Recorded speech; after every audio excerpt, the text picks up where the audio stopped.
বুঝে গেছিলাম মেয়েটার সাথে আমার আর কথা বলা হবে না, তাই ভাবলাম মেয়েটাকে একবার বলেই দেখি কি না হয়। সেদিন সকাল সকাল বের হয়ে রাস্তার পাশে অপেক্ষা করছিলাম। যেহেতু সে আমার থেকে সিনিয়র, তাই কলেজে বলার কোনো উপায় ছিল না, বড় ভাইরা তো আছেই।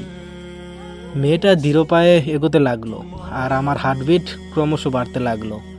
মেয়েটা কাছে আসতেই বলে দিলাম, আপু আই লাভ ইউ।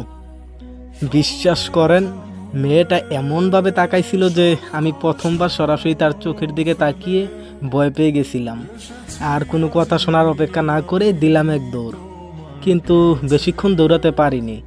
আনমনে দৌড়ানোর সময় একটা বাইক এসে ধাক্কা মেরে চলে যায়। রাস্তার মাঝখানে পড়ে ব্যথায় কোকড়াচ্ছি। অনেকটা কেটে গেছে, সাথে মাথাও ফেটে গেছে। উঠতে পারতেছি না। চোখ বন্ধ হওয়ার আগ পর্যন্ত শুধু আফরিনকেই দেখছিলাম, আর চোখ খোলার পরও তাকেই দেখলাম। মেয়েটা আমাকে হাসপাতালে নিয়ে আসছে, আমার মাথার পাশে বসে বসে কাঁদতেছে। মেয়েটার মায়াবী মুখটা এখনও আমার চোখের সামনে ভাসে। সেদিন কিছু বলতে পারিনি, তবে বুঝে গেছিলাম মেয়েটাও আমাকে ভালোবাসে। যাওয়ার আগে সেদিন আফরিন আমাকে একটা কথাই বলে গেছিল, এরপর থেকে সাবধানে চলবা। আর আপু ডাকছো কেন? হ্যাঁ, তাই তো ওভাবে তাকাইছিলাম। আর আমি বেচারা তার ওই চাউনি দেখে সোজা হাসপাতালে। কিছুদিন পর তার সাথে আমার রিলেশনটা হয়ে যায়। 1 বছর সুন্দরভাবে রিলেশনটা চলছিল। হঠাৎ তার বাবার ট্রান্সফার আর তার পরীক্ষার পর অন্য জায়গায় চলে যাওয়া, এই দুটো কারণেই আমাদের ব্রেকআপ হয়েছিল। এটাই তো ভাবছেন? না, আসলে এসবের কিছুই হয়নি।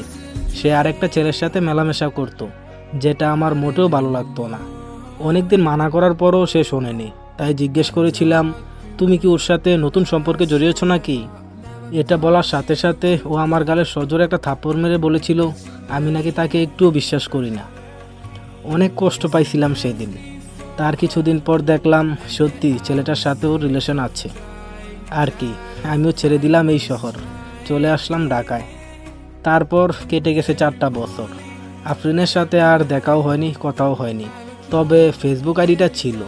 প্রতিদিন তার টাইমলাইন ঘুরে আসতাম, আর দেখতাম মেয়েটা ছবি আপলোড দিছে সেই ছেলেটাকে সাথে নিয়ে।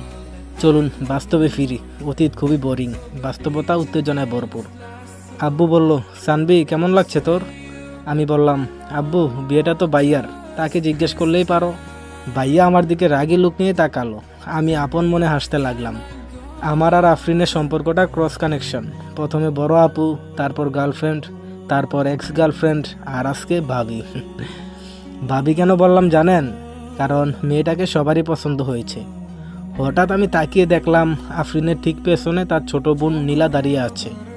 অনেক বড় হয়ে গেছে ও, আর আফরিনের মতোই সুন্দরী। মেয়েটা আমার দিকে তাকিয়ে আছে।